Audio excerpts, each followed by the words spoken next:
Hi, I'm Ethan Watts, Vice President of Managed Services here at Virtual Service Operations, VSO. I have the pleasure of spending the afternoon today with a good friend of mine and former CIO of Raytheon Legacy Systems and RTX, Anthony A.J. Jones. Hey, AJ. Hello, how you doing? Doing well, sir. Glad. I appreciate you taking the time. Let's jump right in. We're going to talk about CMMC and CMMC compliance in the DIB space. So, and we're going to take the time to garner AJ's vast experience in the space. And again, we really appreciate you doing it. And we look forward to hearing how you guide us and guide our customers and our potential customers in this space. Sure. All right. So what do most defense contractors get wrong when it comes to CMMC and compliance? I think one of the things is underestimating the scope and scale of what this is going to take. It's a newer requirement that is being handed down from the DoD. It is in its second iteration right now, but I think most contractors will say, oh, we've got this covered. And once they really start digging into what the requirements are, the scope and scale is a lot more intense than what they thought. Having to deal with the 110 controls that are there. Do they have adequate training that are going on for individuals to know exactly what CUI is and, more importantly, what it is not? And then where is it? Where is it stored within their environments? Who's creating it? What locations and what file servers does it sit on? I think it's everywhere. So really underestimating that scope and scale is what most contractors kind of get wrong right up front. And not only that, they probably get their arms around it within itself, but then you turn around and have to evidence and prove that, right? Exactly. That's a whole another work effort and project that they probably underestimate. They will knock that out in a certain amount of weeks, and next thing you know, they're 3-4 months into self-assessments because they can't get the evidence. Exactly, right? and they'll find out that maybe some of the systems and environments that they had built that are working today aren't quite up to the par of what they think they should be. And then once they start trying to pull evidence off of those environments, things come up missing. So you have to go back and retrofit some environments that are not quite up to the levels that are going to, pass the assessments. That's right. And so beside the assessment and the actual certification of the third-party audit that we're right in the middle of right now, right in the middle of that phase, headed toward a November 10th, 2026 date. So it's looming. The clock is ticking, right, for that particular piece. But beyond now, like, what does compliant actually look like day to day once that assessment's done, like going forward? Let's say we get to November 11th and then, good Lord willing, everybody get their certification. What does the day to day look like? Well, I think it actually starts before you become compliant, because you have to have those operational capabilities in place so that you can actually know who's logging on to the environment. So do you have a strong identity and access management capability so that you can actually identify who's doing what on which devices in the environment? And then can you actually go and grab that information, synthesize it to be able to show one of your third-party assessors that you can prove where the data is and who has access to it. So I think that's the hard part. So if you've got the operational environment, you've got a good solid cybersecurity program, you've got good training that individuals know what CUI is and, again, what it's not, and you've got good logs and identity and access, then coming out of the assessment, you'll be able to institutionalize or operationalize those capabilities, say day 1+. But getting up to that, like I said before, you're probably going to have to go back and you've assessed an environment or a capability that is not quite there yet. And so you're going to have to institute some improvements. You're going to either have to upgrade some environments, upgrade some services and platforms in order to get it there. Now, that's what takes time. And I think once you get those things in place, then actually going through the assessment and then day 1+ is a breeze, but you've got to get there first. You have to build the muscle. Yeah, exactly. Right? You have to build the muscle. And then I would offer, what we're learning in the environment over the last couple of years we've been working with our clients is once you build the muscle, you have to exercise the muscle every day. It's not a, well, I'll see you next October type situation. Exactly. Right? It's all the time.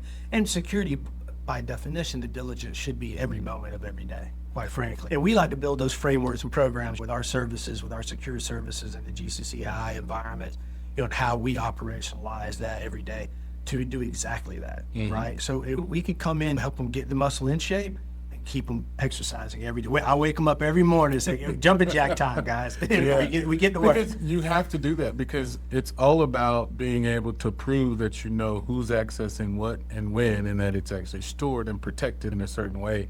So those controls have to be consistent, and that's going to be a different muscle movement, and there's going to be some pain involved for the enterprises to really start using those muscles and having to follow some new rules, create some new policies and programs that weren't there before. And some folks that are not technical or don't really care much about cybersecurity, they're not going to understand the criticalness that has to happen in order for those things to be put in place.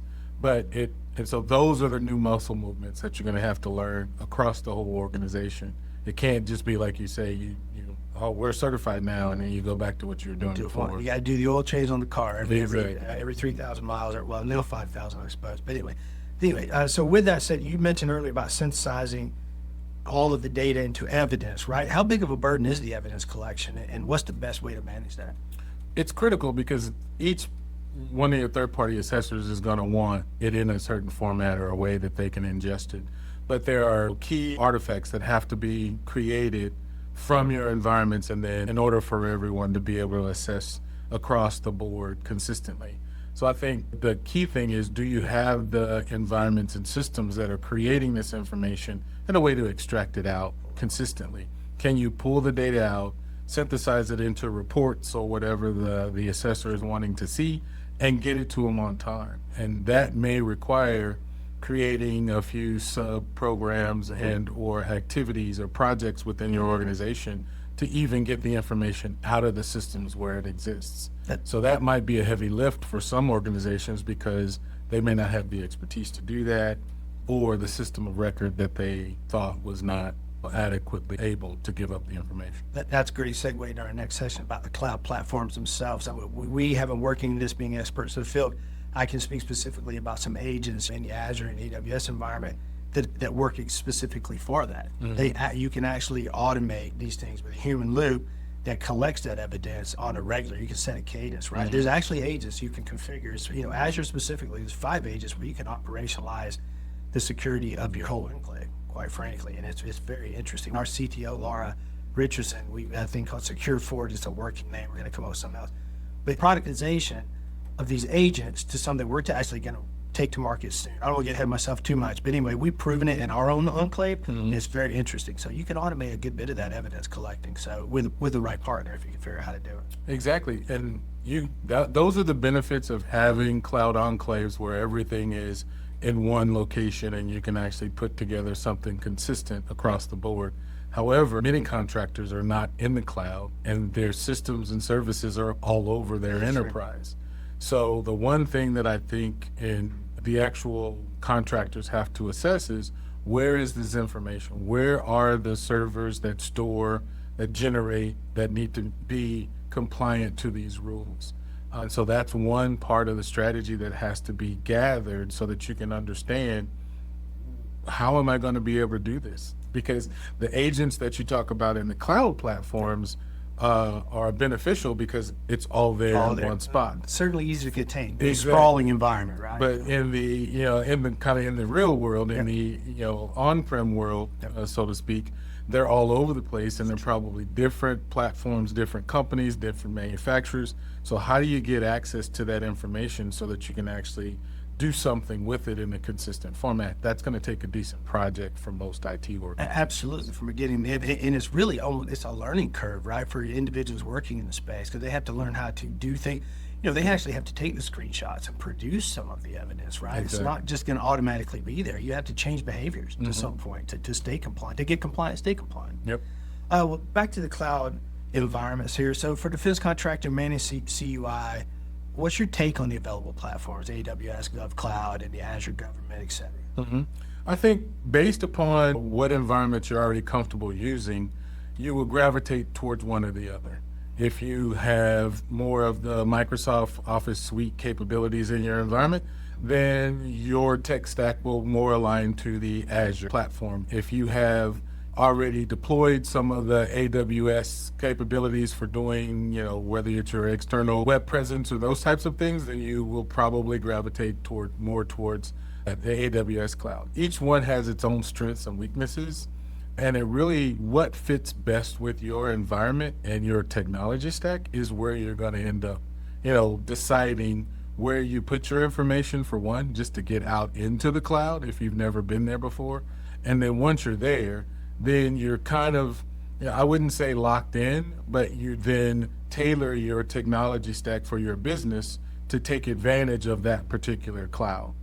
So there's no pros or cons. It's whatever your strategy for your organization has set up, then you're going to pretty much align to those capabilities to get workloads deployed in those environments, and then you use the tools that they use to manage those environments, so then you'll end up in one of those environments with strengths in AWS and or Microsoft. So I think it's really what aligns with their strategy. And then from there, the capabilities and the requirements are really part and parcel to either one. They have to comply with all of the regulations that you're talking about, so they have the capabilities, the tools, the reports to be able to give you the information that you have to then use for your assessments. Well, being a cloud agnostic MSP here, be it virtual service operations, can confirm that they all do have their benefits, pluses and minuses. Mostly pluses, they handle it very well. You can secure the cloud environments as well as you need to, right? You can take it all the way to the limit there, especially in the GovCloud and government. And it's, like you said, the on-prem's a little different, but I don't want to say easy, but it's less of a headache from my seat to control and operate these environments for our customers, right? And we come in and we talk about a strategy, just here for VSO. We come in and help align our smaller dip customers with that strategy, because sometimes they don't always have the dedicated CIO, right? And we have that service as well. We have partial CIO services, but we help build that strategy and then build the and then we build the compliance management around their CUI environment. All right, how should the defense contractors in this space think about AI adoption, putting their compliance at risk? I think it goes back to training again. What training programs do you have for your enterprise, whether small or large, for individuals to know what is and what is not CUI, and therefore utilizing AI capabilities, what can be used within a AI environment or platform and what should not be put into those environments. That's the first thing, is just training everyone on what is and is not. Learned behavior. Exactly. Yep. Then the second piece is many of the tools and platforms within the environments, infrastructure, networking, security, cybersecurity, finance, they have some type of intelligence already built into those platforms. So how can you use those within the right parameters? And so you really need to work with your cybersecurity organization to put guardrails around those particular platforms. Are they in an environment that is basically, air gapped from being able to reach out to the public AI platforms to get other information? So you can iterate on your own information, but you're not sharing that back to the major AI platforms. If you can't guarantee that and the cybersecurity guys haven't put those guardrails around it, then my best recommendation is don't use it until you can verify that. Because Absolutely. You can really put your company's information out into the public space, and you're just trying to get a good answer from the information, but you actually have just risked, You've compromised. Yeah, you data that compromised you the shouldn't have information. compromised. And like I said, if it's air gap like that, you can swim around in your data all you want to some degree, right? But once it's not that way, it's a real problem. And I think about it sometimes I mentioned the agents within the Azure Government. As long, within the Enclave, it's fine. And what I'm allowed to introduce, or what we introduce, is a human loop, right? We have agentic AI running in our environment, but it doesn't do anything that we don't know about. Our engineers don't go, good deal. And we check it, it checks itself. We check it, checks itself. There's always you can't let agents go and just hope for the best. Right? Exactly. Skynet. Yeah, exactly. We'll be fighting the Terminators, man. But anyway, hopefully we won't ever get there. But the human loop is a key point. I'm saying that we at VSO, we introduced that in all things we do with the agents.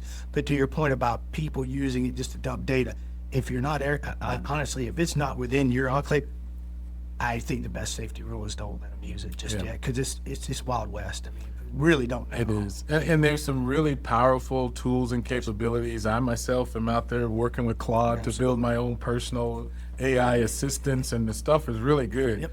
But if you don't have the guardrails, if an individual user in finance or HR or any other of those functions drops the wrong file into an external, cloud AI capability, that information is now public knowledge if you don't have the right And controls. used. Exactly. And used by you don't know. Immediately used Absolutely. by whoever has access to that platform. So I think the best thing is, making sure individuals know what the guardrails are as the user, and then making sure that you've got your teams, your cybersecurity and your infrastructure teams, setting up the environments on the back end, or with all the controls in place, and then, as you talked about, having the right monitoring in place, that if something inadvertently does get dropped in those environments, that they have a way to detect it.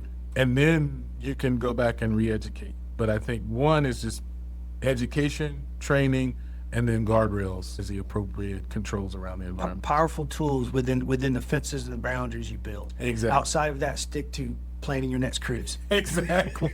All right. In this CMMC journey for DIB subcontractors and contractors, where does it make sense for them to bring in a partner, an IT managed service provider, as opposed to solving this problem in-house? I think it really goes to, one, how much time do you have, and how much expertise do you have? The time's running out. Exactly. For the Time is actual running out. audit. November will be here very, very quickly. Yeah. And then how much expertise do you have in-house? Because with these set deliverables and timelines that are put forward within the program, it's usually faster for you to go partner with someone who already knows and has that expertise, bring them on board, than it is for you to go try to hire someone outside and then get them acclimated into your And do environment. you, as an internal team, do you want your heavy hitters, your high-level architects shoveling that coal? That's hard work, right? It is, but you want them leading the train. I want them leading That's that. right. I want them leading and knowing and understanding what the requirements are and setting those capabilities.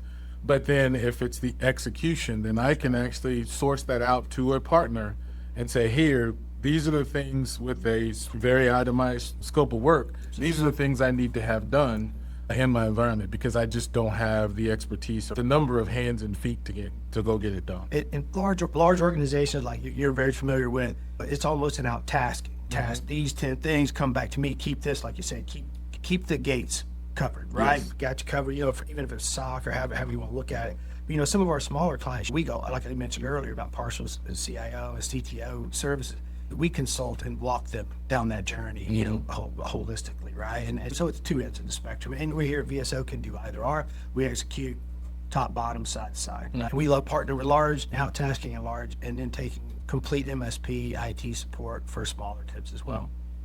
All right, what should subcontractors look for and watch out for when evaluating MSPs for CMMC compliance? Well, one is trust but verify. Give proof that you've actually done this before, because everybody's going to come sell you some CMMC solution. We can do everything for everybody. That's not always the case. Where have they done this before? Do they have good feedback? Can you go talk to some current or past customers of theirs that can attest that, yep, they came in, they provided us these capabilities, we're now certified to whatever level, 1, 2, that they were trying to get to. So there's proof that they've actually accomplished what they're trying to tell you that they can do. Past performance front and center. Exactly. Always. Bring that up front. And then, do they have a collaborative environment? Do the individuals want to partner with you to be that strategic partner to move you through this environment going forward? If they're just coming in to sell you a product and they tell you that they're going to turn it on and it's going to solve all your problems, those are the ones that you want to stay away from, because that's not the case. It's going to take some heavy lifting. Everybody's going to have to roll up their sleeves. There's going to be some new muscle movements and some pain involved in training those muscles across everybody in your whole organization.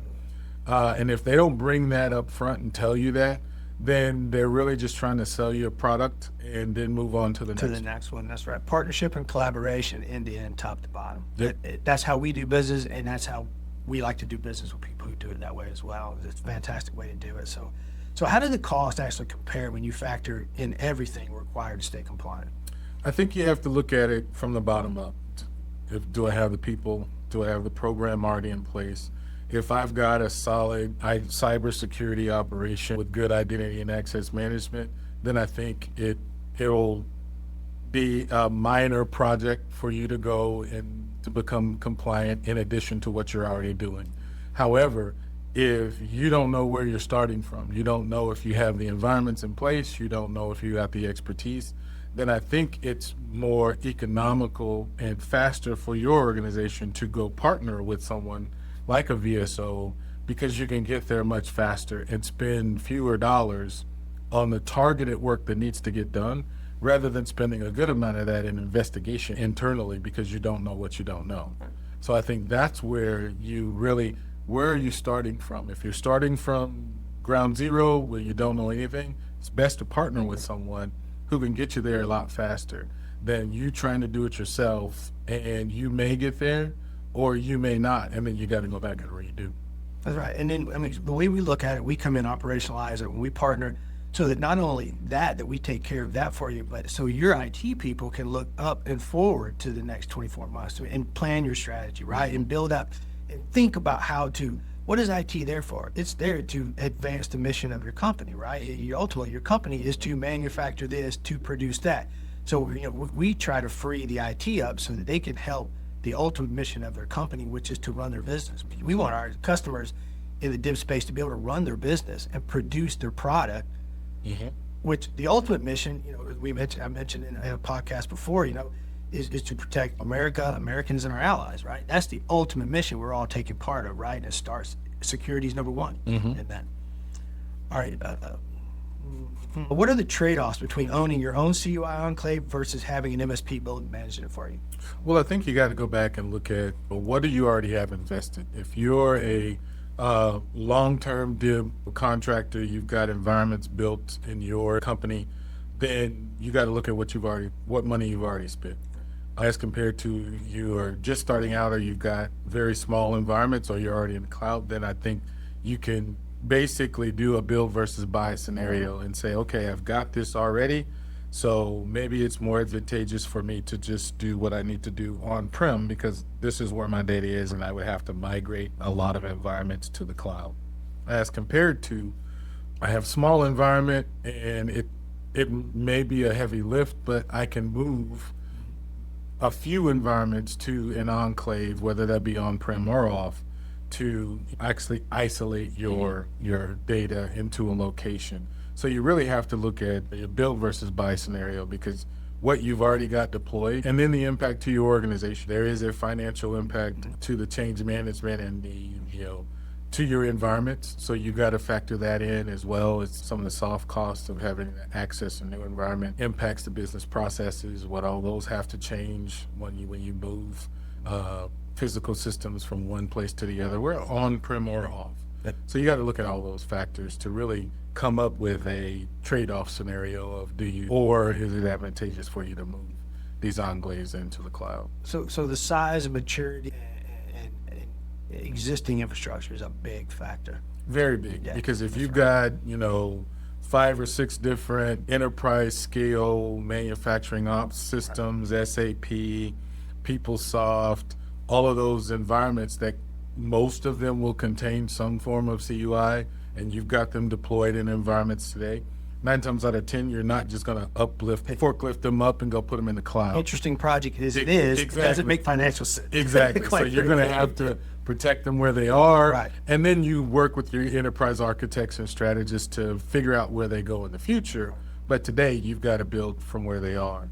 But if you're a smaller organization and you're just starting out, or you have the ability to move things around because you're already in the cloud, then maybe you can move some of those workloads into an enclave to actually secure them a little bit better, because you're already in the cloud and it's a little bit easier to do.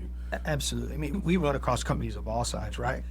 Small to mediums. I mean, you're talking about 15, 20 VMs in their O365 environment, right? Mm-hmm. Pick it, move it, or we build it, pick it, migrate it, done. Then lock it down, solved, right? Then use evidence gathering. Exactly. Right? All right. So if an MSP does run your enclave, what should you still own internally? I think, the contractor's still going to owe the requirement to the DoD that everything is running appropriately. you're going to operationalize the day-to-day execution to your managed service provider, but you as the defense contractor, the buck stops with you. So you still own everything.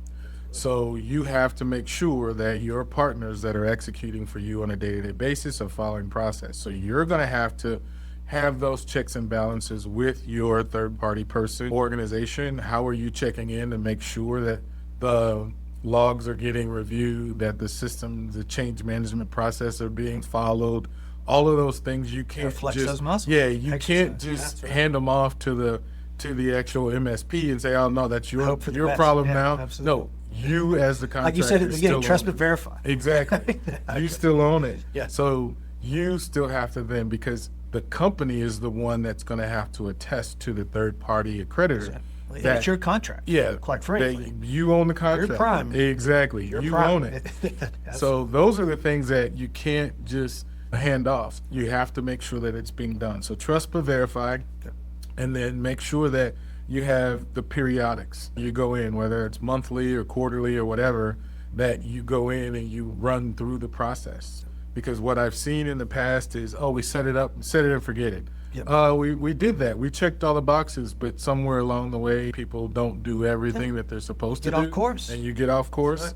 And then it's a major project or iteration, or you don't have time in the assessments here, and then you fail on a couple of things that if you would have just kept a good process of verifying along the way, A good cadence. you would have avoided that. And from our perspective, from an MSP, we bring that to our clients and we say, we're going to set this up, do this. We're going to report back on these controls, report back on security. We set that. And then, obviously, if they want to dictate, they say, hey, I don't want to talk to you every week. I'll talk to you every 2 weeks. That's fine. We're Exactly. flexible. But I'm saying we bring that framework Yeah. with our security and our ability to operationalize this environment. We Because bring you that to the table. you know and understand that the contractor's ultimately the one responsible. It's going to trickle down to you if things don't get done because you're the actual operator of the environment. But your customer, the contractor, is the one that's ultimately responsible to the actual DoD customer. Well, I don't ultimately want to be holding a bucket with a hole in it Exactly. when it's all done. I want to make sure I'm talking to myself every week and every 2 weeks when I say, we're good, we're good, we're good, we're good, right? And that's pump that evidence up in a cadence and dump it in the right places. Again, automate it as much as possible so the evidence always stays front and center. Exactly. That's right. All right, that's all the questions. Hey, this is Ethan Watts. I've been spending the afternoon with AJ Jones. We appreciate your time, and I appreciate your time, sir. Thanks for having me. Absolutely. If you want more information about that, please visit our website at vso-inc.com, where you'll find all of our services clearly laid out in details, and also reach out if you want to contact and have a meeting. Glad to talk to you anytime.